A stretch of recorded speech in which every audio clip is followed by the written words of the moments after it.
아우슈비츠 수용소 아시죠? 유대인들이 죄목도 없이, 뭐 물론 그 독일 사람들이 그 붙인 죄목은 있지만은 그냥 이유도 없이 갇혀서 유대인이라는 이유로 600만 명이 죽었다고 합니다.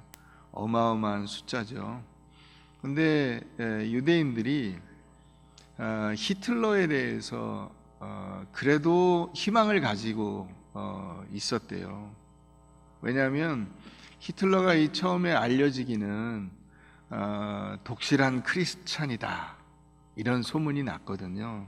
그래서 뭐 채식주의자고, 그 다음에 민족을 위해서 결혼도 미루고 막 나라와 민족을 위해서 모든 걸 바친 이런 사람이고, 예수 잘 믿는다 그러고 이러니까 희망을 가지는 거예요.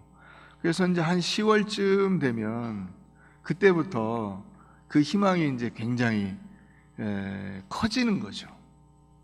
성탄절에 자기들을 이제 석방해 주지 않을까 하는 그런 희망을 가지는 거예요. 그래서 참혹한 그 수용소 현실에도 불구하고 그걸 참아내는 겁니다. 그리고 이제 12월 달이 되면은 여러분들 아시죠? 달력에다가 이게 X표를 그려가면서, 달력도 없는데 이제 자기들이 수용소 벽에다가 달력을 만들어 놓고 X표를 해가면서 이제 우리가 성탄절이 되면은 풀려난대 뭐 이래가지고 그 소문이 이제 수용소에 막 돌고, 그래서 열심히 기다려가는 거죠. 24일 날이 돼도 아무 소식이 없어요. 그래도 뭐 최후의 보루가 있잖아요. 크리스마스 날. 크리스마스 날도 아무 소식이 없이 그냥 지나가는 거예요. 그러면 26일 날이 되면요, 그 수용소 그 한 방이 한 40명쯤 이렇게 갇혀 있었대요. 그런데 그 40명 중에서 한 10명 정도씩 평균 죽어 나온답니다. 아무것도 기대할 것이 없을 때 드디어 그들이 지금까지 뭐 문제 없이 버텨왔지만, 춥고 배고프고 뭐 온갖 학대를 당하고 그런 가운데서도 끈질기게 생명을 이어왔지만 26일이 됐을 때 안 되는구나, 그냥 죽는 거예요. 누가 죽인 게 아니에요. 여러분, 우리가 희망을 갖고 있다는 것은 참 대단한 것입니다. 근데 여러분들에게 아직 희망이 있다는 것은 그건 대단한 거예요. 우리는 희망을 가지고 사는 사람들이에요. 아닙니까? 우린 희망을 가지고 사는 사람들입니다. 어떤 희망입니까? 하나님께서 우리를 책임져 주시리라고 하는 것입니다.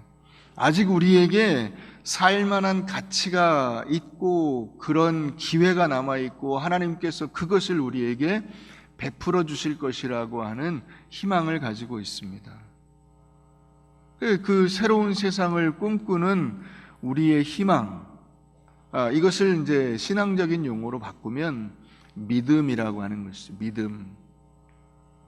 우리는 믿음을 가지고 사는 사람들입니다. 그렇기 때문에 하나님께서 우리에게 베풀어 주실 새로운 그 가치와 사명에 여러분들의 생애를 거십시오. 그러나 우리가 보면 우리의 현실적인 신앙생활에서 많은 허점을 가지게 됩니다.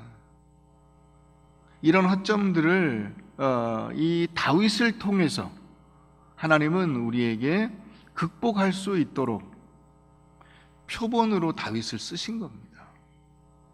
그러니까 다윗을 잘나게 해서 우리도 그렇게 잘나게 만든다 이런 뜻이 아닙니다. 다윗은 예수 그리스도의 조상으로 나옵니다. 그럼 예수 그리스도가 왜 오셨냐? 우리에게 아무 희망이 없는 거예요. 죽을 수밖에 없는 존재들이에요.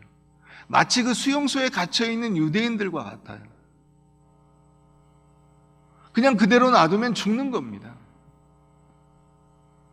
근데 이 죽을 수밖에 없는 우리들에게 하나님께서 예수 그리스도를 보내셔서 우리가 죽을 목숨이지만 죽지 않고 우리에게 아무런 희망이 없지만 새로운 희망을 주시는 하나님의 놀라운 능력과 은혜가 임한다는 사실을 가르쳐 준 겁니다. 그래서 여러분, 다윗을 하나님이 이를테면 교보제로 쓰시는 거예요. 샘플로 쓰시는 겁니다. 다윗이 잘나서 쓴 게 아니고요, 우리와 다윗하고는 아무 차이가 없는 그냥 평범한 인간이에요.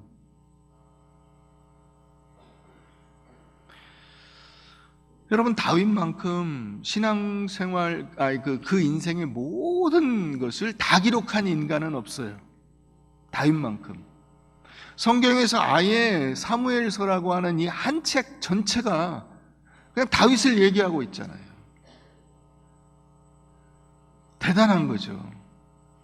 그가 이 탄생하게 된 어떤 배경 지식부터, 룻기가 그래서 있잖아요. 룻기는 왜 있어요? 이새가 탄생하게 된 배경, 다윗이 오게 된 배경이 뭐냐 하는 걸 설명하기 위해서 있는 거예요. 근데 그 룻기에서부터 그 다음에 사무엘서로 와서 이 사무엘이 왜 나오냐면 다윗을 소개하기 위해서 나오는 거예요. 사무엘이. 그래서 다윗이 나와가지고 다윗이 왕이 되는 과정, 그가 이 고통을 겪고 어려움 속에서 하나님이 그를 구해주시는 그런 모든 내용, 그렇게 왕이 됐는데도 불구하고 자기가 잘나서 그런 줄 알고 착각해서 그냥 제 멋대로 살다가 밧세바 사건을 겪게 되잖아요. 이게 다윗의 인생의 최대 초점이에요. 여러분들이 이 골리앗은 잊어버리세요. 골리앗은 아무것도 아니에요. 골리앗은 다윗을 사울과 만나게 하는 그런 세팅, 그런 이 사전 정지 작업으로 나오는 것이지, 골리앗을 때려눕힌 사건이 다윗의 인생의 하이라이트가 아닙니다. 하이라이트는 밧세바 사건이에요. 그 밧세바를 통해서 드디어 다윗은 자기의 실상을 보게 되고 하나님을 보게 되고 하나님의 은혜를 보게 되고 하나님의 놀라우신 사랑을 알게 되는 겁니다. 그런데도 불구하고 그 다윗의 인생에서 밧세바 사건 다음에 다윗이 완전히 바뀌었냐? 아니에요. 여전히 그 질척거리고 그 다음에 하나님의 말씀 가운데 올바로 서지 못한 그 연약함들이 있어요. 이런 모든 것을 통해서 하나님이 다윗을 이용하셔서 우리에게, 우리의 삶 속에서 우리가 절망할 것도 없고 낙심할 것도 없고 그럼에도 불구하고 죽음에 처하지 아니하고 하나님이 우리에게 새로운 소망과 그 삶 가운데로 인도하여 주신다고 하는 메시지를 던져주시는 겁니다. 여러분, 우리가 오늘 사무엘하 22장 말씀을 읽었는데 이 22장 전체가 찬송이에요. 일단 이 다윗의 인생은 한나의 노래로부터 시작해서 이 사무엘서가 다윗의 노래로 끝나는 것처럼 느껴질 정도로 이 하나님을 찬양하고 하나님께 모든 초점을 맞추고 있어요. 다윗이 깨달은 게 그거예요. 내 인생은 하나님이 계신 것 이 자체로 성공이다. 내가 왕이 돼서 성공한 것이 아니라, 내가 사람들에게 주목을 받아서 성공한 것이 아니라, 그것을 성공이라고 하지 않고 하나님이 내 인생의 주관자가 되어주시고 왕이 되어주시고 나를 써주시고 그분이 내 인생을 주관하시니 얼마나 멋진 인생이냐, 하나님이 얼마나 놀라우신 분이냐, 이걸 이 사무엘하 22장이 이야기하고 있는 겁니다. 여러분, 그러나 우리는 하나님을 잘 쳐다보지 않습니다. 우리 신앙에 현실 남매 이런 거 있잖아요. 왜? 이게 우리의 신앙 현실이 있어요. 두 가지 우리 신앙 현실의 그 허점을 꼽자면, 하나는 뭐냐면 우리가 하나님을 쳐다보지 않고 자꾸 세상을 쳐다보는 거예요. 여러분들이 신앙생활을 한다고 하면서도 신앙생활 그러면 하나님을 바라보고 하나님을 의지하고 하나님이 원하시는 삶을 살고 하나님과 동행하는 삶을 사는 것이 신앙생활인데 자꾸 어딜 쳐다봐요? 세상을 봐요. 실제는 돈이 하나님이에요. 돈만 있으면 다 된다고 해요. 여러분, 그런 세속적인 사고 속에 우리 자신을 던져버리니까요, 인생이 재미가 없는 거예요. 여러분, 우리가 이제 크리스마스가 됩니다마는 사실 옛날 여러분들 어릴 때 생각해 보세요. 이때쯤 되면요, 막 마음이 설레가지고 정신이 없었어요. 12월 초쯤 되면서부터 성탄 준비하잖아요. 막 매일같이 나와가지고 주일학교 애들 무슨 남전도회 여전도회 모여가지고 성탄 준비하고 추리 만들고 난리였어요. 근데 지금 그게 없어졌어요. 왜? 야, 교회 가면 밥을 주냐 떡을 주냐 돈이 나오냐 뭐하러 교회 가냐. 그러니까 재미가 없죠.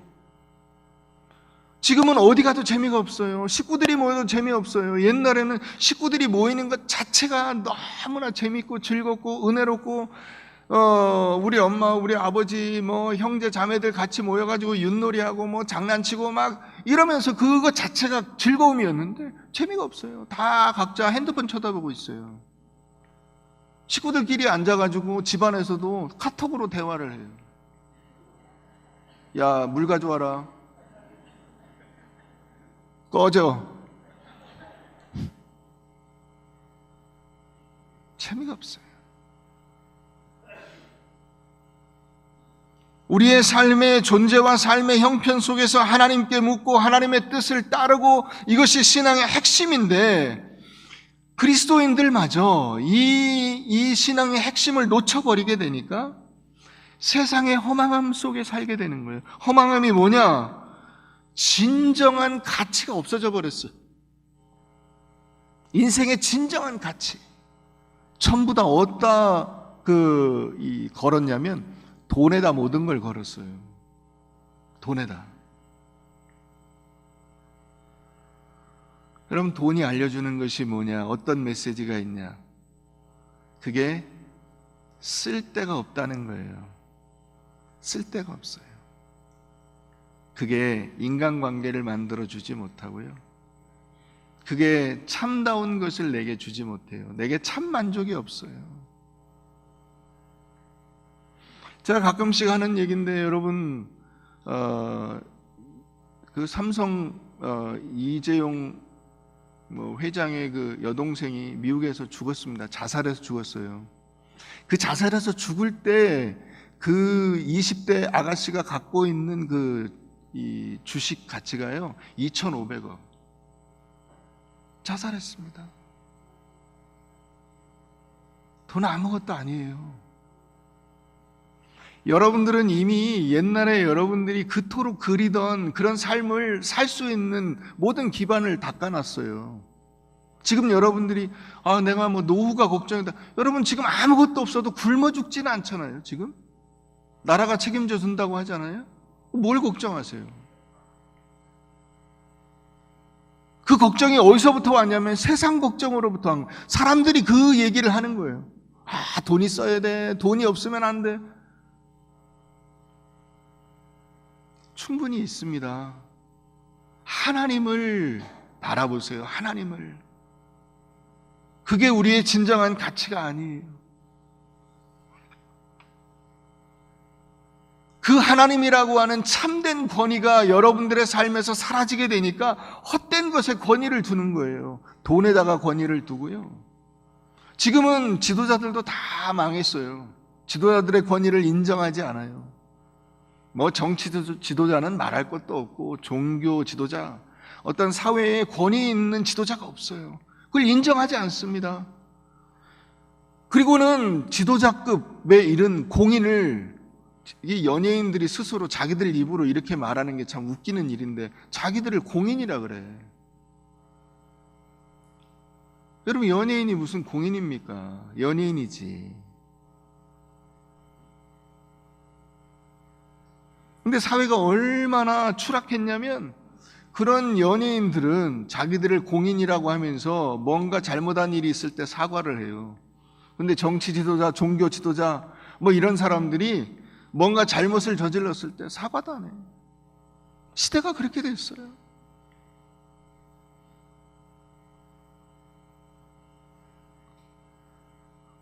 여러분, 우리의 신앙생활의 현실 신앙생활의 또 다른 허점이 무엇이냐면 이 신앙 공동체 안에서 관계 형성이 잘 안 된다는 것입니다. 여러분들에게 이 교우들이 있다는 게 얼마나 큰 복인지를 여러분 깊이 생각하십시오. 하나님이 이렇게 묶어주신 거잖아요. 여러분들을 한 교회 안에서 교우로 묶어주신 거잖아요. 이건 여러분 부부가 만난 거하고 똑같아요.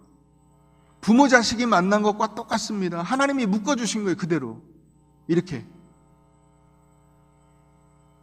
이게 얼마나 대단한 건지 아세요?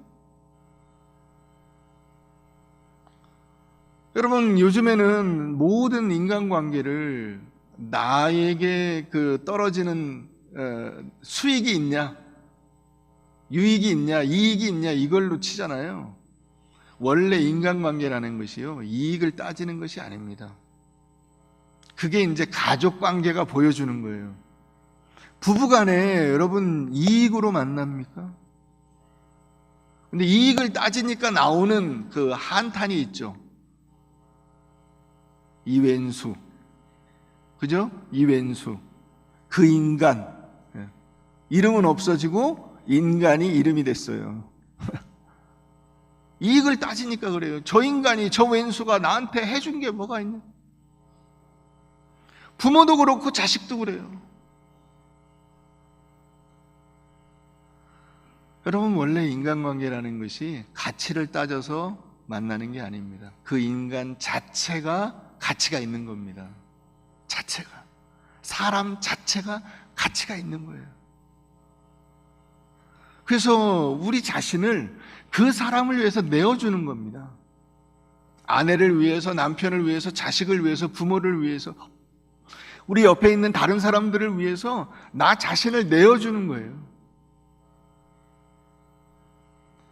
근데 요즘 뭐 교회에서도 그래요. 헌신하지 않습니다. 그죠? 자기를 거기에 헌신하기에는 자기 가치가 너무 높은 거야. 너무 아까워. 그래서 내주기가 아까워요. 시간을 내기가 아까워. 물질을 드리기가 아까워. 한번 따라해 보세요. 아끼다 똥된다. 아끼다 똥됩니다. 쓸모가 없어집니다. 여러분, 원래 인생이라는 것이요, 그냥 주는 거예요. 주는 거예요. 팔 걷고 구정물 속으로 들어가는 거예요. 그게 인생이에요. 그 들어감 자체가 가치를 만들어내는 겁니다. 그래서 여러분, 세상에서 가장 훌륭한 일이 뭐냐면 사람이 자식을 낳아서 그 자식을 키워내는 거예요. 그 자식이 어떤 자식이 될지는 몰라요. 몰라. 알 수가 없어. 이 훌륭한 놈이 될지 비리비리한 놈이 될지 알 수가 없어. 알 수가 없는데 먼저 다 쏟아부어요. 돈을 쏟아붓고 시간을 쏟아붓고 노력을 쏟아붓고 그렇게 쏟아부어서 그 아이를 키워냈어요. 키워낸 시점에 20살이 됐을 때도 가치를 알 수 없고 30살이 됐을 때도 가치를 알 수 없어요. 근데도 하는 거예요.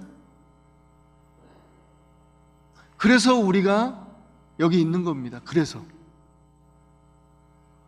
제가 얼마 전에 어느 뉴스를 보니까 그 어떤 이 남녀 커플이 결혼해가지고 지금 뭐 그 신혼여행을 떠나기부터 시작해서 지금까지 4년 동안 세계 여행을 하고 있다는 거야. 참 답답합니다. 현실 속으로 들어가서 현실의 삶을 살아야 되잖아요. 근데 여행을 다닌다는 건 뭐예요? 간 보는 거예요. 간 보는 거. 인생 전체를 간을 보고 있는 거예요. 계속.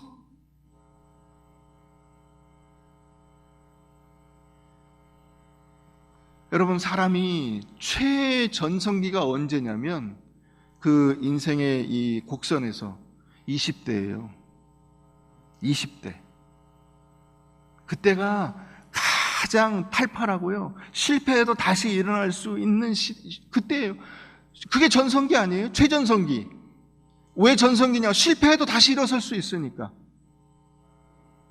손해볼 것이 하나도 없는 시기. 그때만큼 전성기가 어디 있어요? 근데 그때를 다 가늘보다 지나가는 거예요.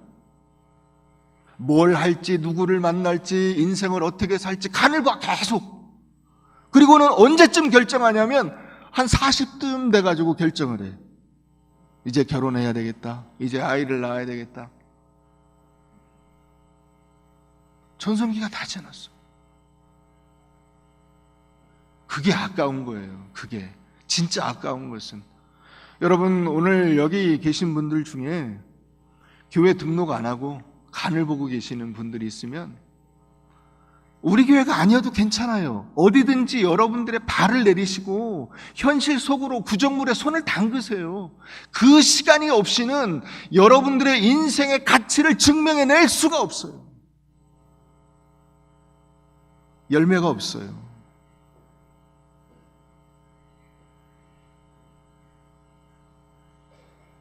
그러니까 겨우 헌신한다는 것이 뭐냐면 주일 성수하는 게 헌신하는 거예요.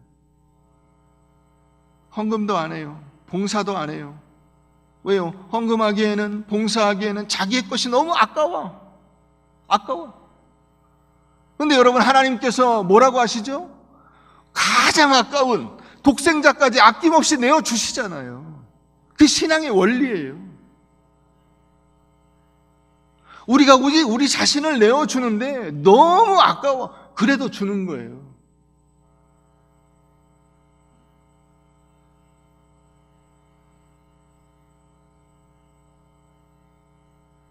많은 분들이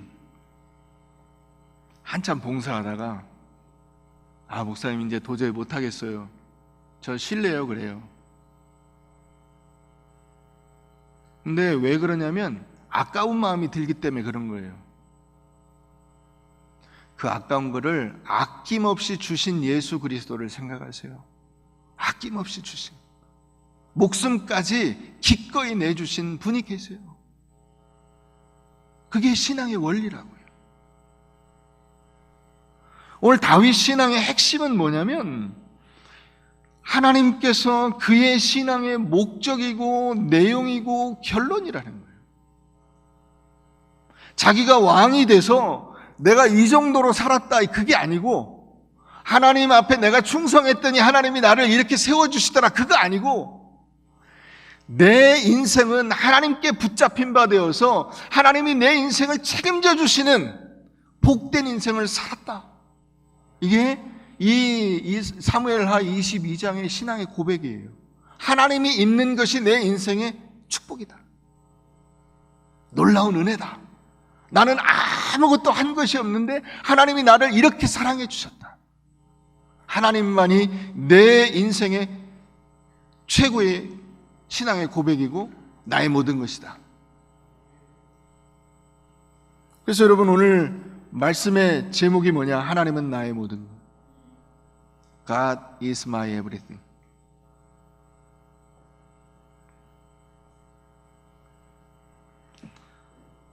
여러분, 우리는 다윗이 신앙으로 인해서 어떤 혜택을 받고 어떤 결과를 얻었느냐 하는 것에 관심을 갖습니다. 그래서 다윗같이 되자, 이런 이야기가 솔깃하게 들려옵니다. 다윗처럼 기도하자, 다윗처럼 말씀을 붙들자, 다윗처럼 인내하자. 그래서 인내하고 말씀 붙들고 기도하고 낭망하지 않고 주님을 향해서 나아갔더니 하나님이 이런 걸 부어주셨다. 아니에요. 그 뒤는 그건 인간적인 사고, 세상적인 사고예요. 다윗이 오늘 고백하는 건 뭐냐면 하나님이 계시다는 것 자체가 내 인생이다. 하나님이 내 인생이다. 내 삶의 모든 것이다. 나는 이것 자체로서 복받은 사람이다. 이 고백을 하는 거예요.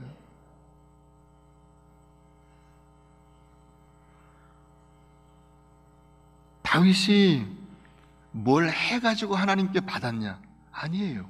여러분, 우리가 룻기든 사무엘서든 쭉 읽으면서 다윗에 관해서 깨닫는 게 뭐냐? 다윗이 한 거 하나도 없어요. 다윗이 한 거 하나도 없어요. 다윗은 뭐냐면 끊임없이 몰아닥치는 현실의 그 폭풍 속에서 살아남은 거예요. 그냥 하나님이 그 폭풍을 막 불게 하시는데 그 인생에 폭풍이 오고 고난이 오고 뭐 삭풍이 불고 순풍이 없어요. 순풍이. 주 내게 순풍 주시니 더 빨리 갑니다. 말도 안 되는 소리예요. 현실 속에서 여러분 우리가 순풍을 주세요 하나님이? 아니에요. 하나님 왜 저를 이렇게 대우하십니까? 제가 뭘 잘못했습니까? 이런 푸념이 저절로 나와요. 다윗도 그렇게 산 거예요. 그런데 그렇게 살아가면서 언뜻 깨닫는 것이 뭐냐? 아, 하나님께서 내 인생을 책임져 주신다 하는 것을 깨닫는 거예요. 이런 고난과 아픔조차도 하나님이 주시는, 하나님께서 나와 함께 하신다고 하는 증거구나 하는 것을 깨닫는 거예요. 주님은 나의 반석이요 요새요 나의 모든 것이에요.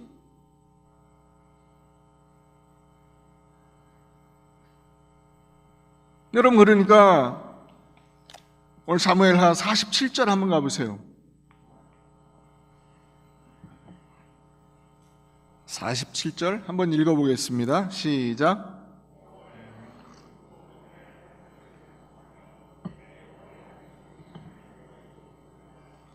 (50절도) 한번 보세요. 시작. 이러므로 여호와여, 내가 모든 민족 중에서 주께 감사하며 주의 이름을 찬양하리이다. 여호와께서 그의 왕에게 큰 구원을 주시며 기름 부음 받은 자에게 인자를 베푸시며 영원하도록 다윗과 그 후손에게로다. 하나님이 나의 모든 것이라는 거예요. 내 인생에 하나님밖에 없다는 거예요. 왕권이 아니고 뭐 돈이 아니고 권세가 아니고 아무것도 아니에요. 하나님이 내 인생의 모든 것.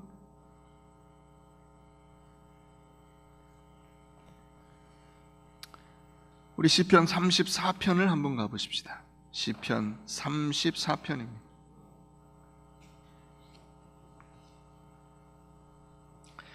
다윗의 신앙의 핵심이 하나님이 그의 모든 것이라고 하는 것을 볼 수 있는 한 장면이에요. 시편 34편 그 34 숫자 옆에 보면은 그 제목이 나와 있어요. 다윗이 아비멜렉 앞에서 미친 채 하다가 쫓겨나서 지은 시다. 그 다윗이 이제 사울에게 쫓기니까 목숨을 부지하려고 도망갈 데가 없어요. 이스라엘 땅에는 더 이상 갈 데가 없어요. 그래서 블레셋 지역으로 들어갑니다. 거기 가서 이제 좀 어떻게 목숨을 구걸해 보려고 했는데, 이 블레셋 사람들이 다윗을 가만 놔두겠어요?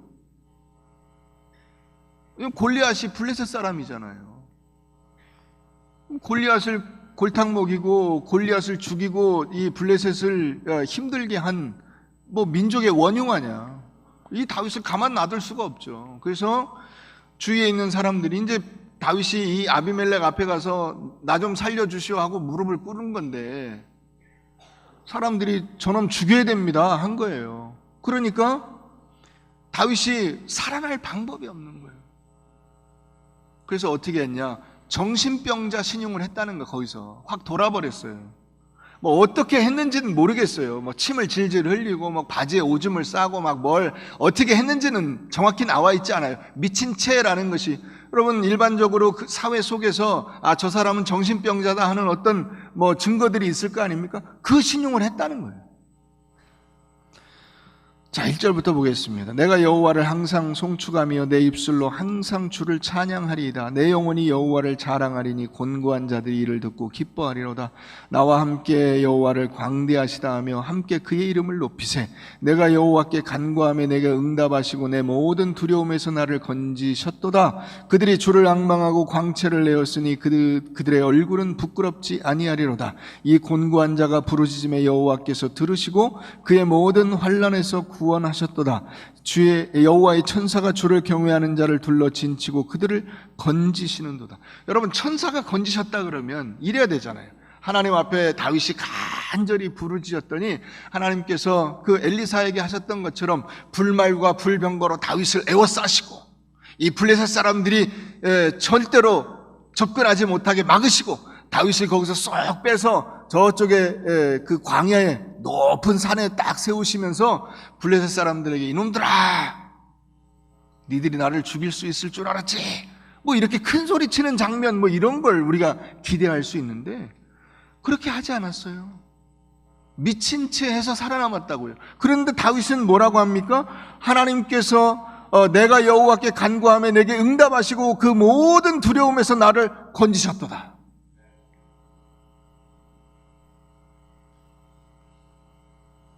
혼자 아멘하는 외로운 전도자 이재광 집사님, 전도를 좀 하세요. 아멘 많이 할 수 있도록.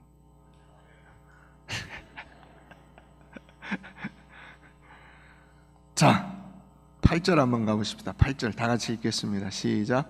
너희는 여호와의 선하심을 맛보아 알지어다. 그에게 피하는 자는 복이 있도다. 맛보아 알다, 맛보아 알다. 이게 무슨 뜻이냐면요, 시식하다 이런 뜻이에요. 시식하다. 여러분 마트 가면은 시식 코너 있죠? 맛있나 맛없나 한번 봐야 되겠죠? 상했나 안 상했나 봐야 되겠죠? 네. 어제 여러분 이제 뭐 맛있는 떡이 있으면 왜 냉동실에 넣어가지고 얼려놨다가 꺼내서 녹이면은 맛있잖아요. 어제 저희 집사람이 이제 떡을 하나 내놨는데 저희가 이제 잊어버리고 못 먹었어요. 그거를. 근데 저녁에 이제 그걸 발견한 거예요. 아, 떡을 내놨는데 잊어버렸네. 그래서 그거를 오늘 아침에 아침 대용으로 저보고 한번 시식을 해보라는 거예요. 상했나 안 상했나. 아, 자기가 먹어봐야지 왜 나한테 그걸. 그래서 아침에 제가 시식을 해봤습니다. 하나도 안 변했더라고요. 네, 하나도 안 변했어. 맛보아 알지어다. 근데 여러분 놀라운 것이 뭔지 아세요? 이 맛보다라고 하는 이 단어가 탐이라고 하는 단어인데요. 여기 미치다, 미친 채 했잖아요.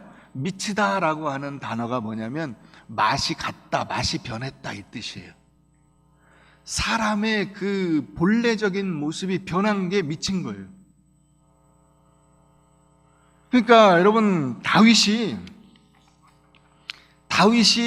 이 세상 속에서 사람들이 변질되고 세상이 변하고 이런 것이 너무 깝깝하고 답답한 거예요. 세상이 너무나 빨리 변해요. 그래서 그 진정한 은혜와 사랑과 신실하심과 참되심과 영원하심을 경험하고 싶은데 이것을 사람들 가운데서 발견할 수가 없어요. 그것은 누구에게만 있습니까? 하나님께만 있어요. 그래서 너희는 여호와의 선하심을 맛보아 알지어다 하는 거예요. 그분의 그 놀라우신 은혜와 사랑과 진정한 능력과 참되심과 복주심과 동행하심을 경험해봐라. 한번 시식해봐라. 그분이 얼마나 놀라운 분인지. 여러분 세상이 얼마나 변하는지, 얼마나 빨리 변하는지. 우리나라 사람들은 뭘로 유명해요?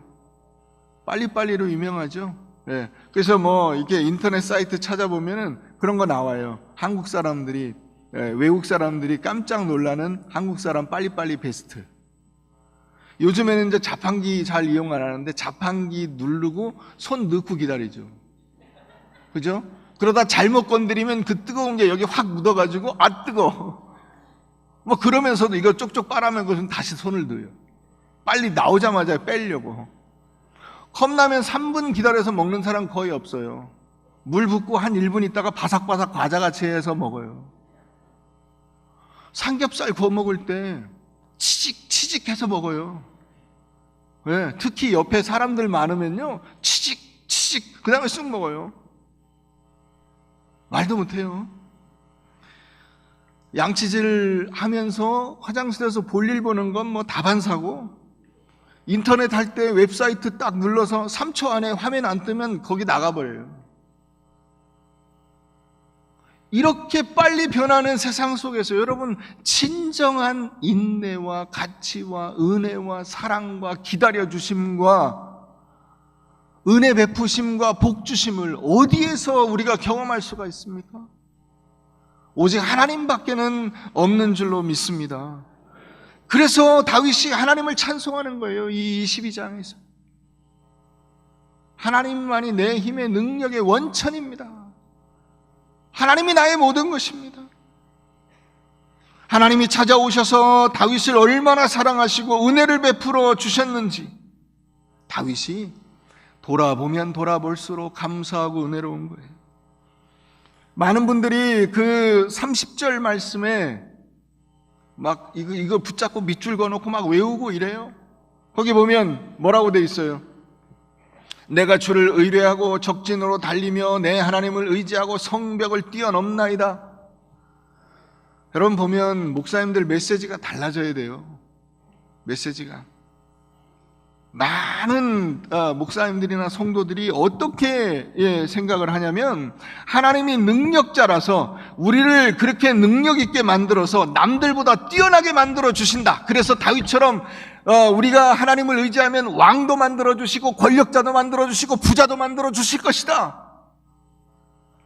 그런 뜻 아니에요. 왜 이렇게 세속적인 그 사고방식으로 신앙을 이용하려고 하세요? 이건 그런 뜻이 아니라 하나님 안에 있는 자만이 진정으로 어떤 난관도 장애물도 겁날 것이 없다 하는 거예요. 성벽이 있어도 적진이 내 앞에 있다 할지라도 내가 겁날 것이 없다.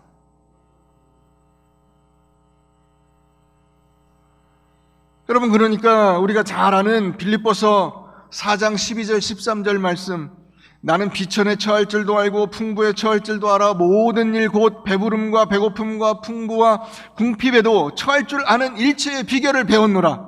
내게 능력 주시는 자 안에서 내가 모든 것을 할 수 있느니라. 이게 그 뜻이에요. 적진이 있든 성벽이 있든 내가 겁날 것이 없다. 왜? 하나님이 나와 함께 하시기 때문에. 적진을 만나서 내가 곤경에 처할 수도 있지만 미친 채 하고 나올 수도 있지만 그럼에도 불구하고 하나님은 그 은혜로우신 능력과 사랑과 손길로 나를 보호해 주실 것이다. 이걸 믿음이라고 하는 것입니다. 신앙의 핵심이 무엇입니까? 하나님이 누구시냐 하는 것입니다. 우리는 그분을 알고 그분을 찬송하고 그분을 경배하는 것입니다. 이분에게만 우리라고 하는 존재의 가치와 의미가 있는 것입니다. 그분에게 진리가 있습니다. 그분에게 생명이 있습니다. 그분에게 공의가 있습니다. 평화가 있습니다. 자비와 긍휼이 있습니다. 용서하심이 있습니다. 우리를 끝까지 책임져 주시는 보호하심이 그분에게 있습니다. 사랑하는 성도 여러분, 우리는 이미 그것을 알게 되었습니다. 놀랍지 않습니까? 예수 그리스도를 우리에게 보내주셨거든요. 예수님을 우리에게 보내주셨어요. 하나님이 얼마나 우리를 사랑하시는지를 그 예수 그리스도를 통해서 우리에게 나타내 주신 겁니다. 여러분들에게 이미 그 놀라운 복이 있음을 잊지 마시기를 바랍니다. 여러분, 그렇기 때문에 교회에 올 때 당당하세요. 당당하세요. 아낌없이 여러분들 자신을 옆에 있는 모든 사람들에게 주세요. 환하게 웃어주세요. 안녕하세요. 반갑게 인사하세요. 인생의 고난과 어려움이 닥친다 해서 낙심할 것이 아니라 도리어 당당하세요. 왜요? 하나님이 내 인생을 책임져 주시고 나와 함께 하시기 때문입니다. 여러분들의 인생에는 이 세상 어느 누구도 가질 수 없는 진정한 복과 능력자 하나님이 계십니다. 겁내지 마세요. 겁내지 마세요. 하나님이 여러분들을 이미 영접하셨고 여러분들에게 그 크신 사랑을 베풀어 주고 계신다는 사실을 여러분들의 입술로 삶으로 고백하는 여러분들의 인생 되시기를 주의 이름으로 축원합니다.